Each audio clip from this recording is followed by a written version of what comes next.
আসসালামু আলাইকুম। আপনারা দেখছেন নাজমিনার ব্লগ। নাজমিনারা ব্লগের পক্ষ থেকে আপনাদের সবাইকে জানাই স্বাগতম। কাছে এবং দূরে, দেশ এবং দেশের বাহিরে যারা আমার ভিডিওটা দেখছেন, আশা করছি আল্লাহর অশেষ রহমতে আপনারা সকলেই ভালো আছেন। আমিও আলহামদুলিল্লাহ আপনাদের সকলের দোয়ায় ভালো আছি। ভিডিও শুরুতেই বলে দিই, আপনারা কে কোথা থেকে আমার ভিডিওটা ভিজিট করতেছেন অবশ্যই জানাবেন।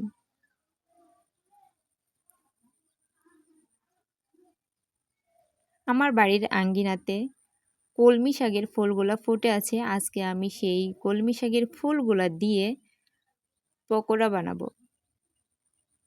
তো আপনারা আমার সাথেই থাকুন, দেখতে থাকুন আমি কিভাবে কলমি শাকের পকোড়া বানাই। তো কলমি শাকের পকোড়া বানানোর জন্য আমি কিছুটা সিদ্ধ চাল ভিজিয়ে রেখেছিলাম, সাথে মিক্স করেছিলাম মসুরের ডাউল।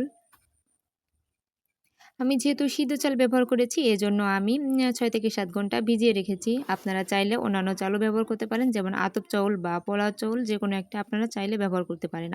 আমার কাছে মনে হয়েছিল যে সিদ্ধ চাউলটাই বেশি ভালো হবে। একটু আঠালো, আঠালো টাইপের হয় তো, সেজন্য। তো কিছুটা ফুল আমি বিকালবেলা তুলে রেখেছিলাম, এজন্য প্লেটের ফুলগুলা মলিন হয়ে গেছে। সকালবেলা আমি আরও কিছুটা ফুল তুলে এনেছিলাম। তো এখানে দেখতে পারতেছেন আমি মসুরের ডাউল আর চাউলটা সুন্দর করে বেটে নিয়েছি। এর সঙ্গে আমি যে উপকরণগুলো দিয়েছি সেগুলো হচ্ছে কাঁচামরিচ, পেঁয়াজ, রসুন, আদা বাটা, জিরা বাটা, শুকনো মরিচের গুঁড়া, হলুদ সব একসাথে দিয়ে মিক্স করে নিচ্ছি।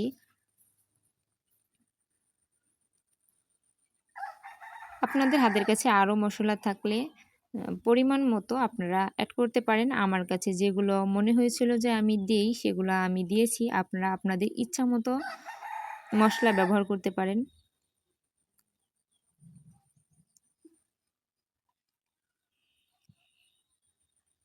আমি টাটকা ফুলগুলা দিয়ে ডেকোরেশনটা করেছিলাম। আমার কাছে ভালোই লাগতেছিল। আপনাদের কাছে কেমন লেগেছে আপনারা অবশ্যই আমার কমেন্ট বক্সে কমেন্ট করে যাবেন। তো আমি ফুলগুলা মাঝখানে দিব, উপর নিচে যে বেটাটা আমি রেখে দিয়েছি ওটা উপর নিচে করে দিব, মাঝখানে ফুলটা দিব। এই যে ফুলের শেপ দিয়ে আমি সবগুলা ফুল এভাবে করে নিয়ে নিয়েছি। কিছুটা আমি কড়াইতেও দিয়ে দিয়েছি।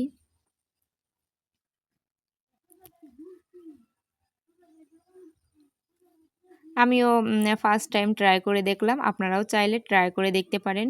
খুবই মজাদার এবং লোভনীয় হয়। দেখতে যতটা সুন্দর হয়, খাইতেও অতটাই টেস্ট হয়। টেস্টটা যদি আমি আপনাদের সাথে নির্ধারণ করে বলতে চাই, তাহলে কুমড়া ফুলের পকোড়াগুলা যেরকমের হয় ঠিক সেরকমই হয়েছে।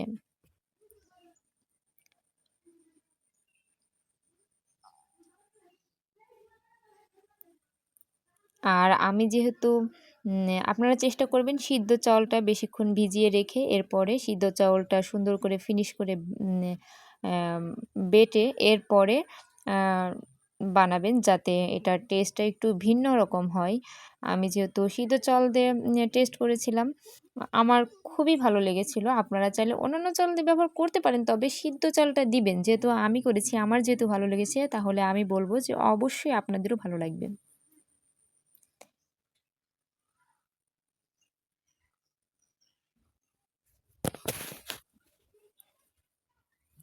আমার এই ভিডিওটা যদি আপনাদের কাছে ভালো লেগে থাকে, আপনারা আমার চ্যানেলটা সাবস্ক্রাইব করে অল অপশনটি প্রেস করে রাখতে পারেন।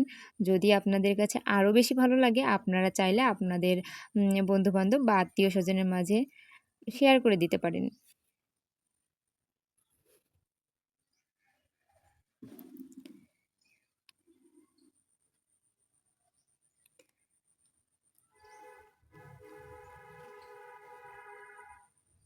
তো আপনারা সবাই ভালো থাকবেন, সুস্থ থাকবেন।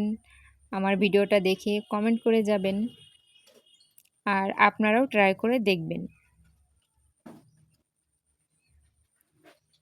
সাথেই থাকুন, দেখতে থাকুন। আল্লাহ হাফেজ।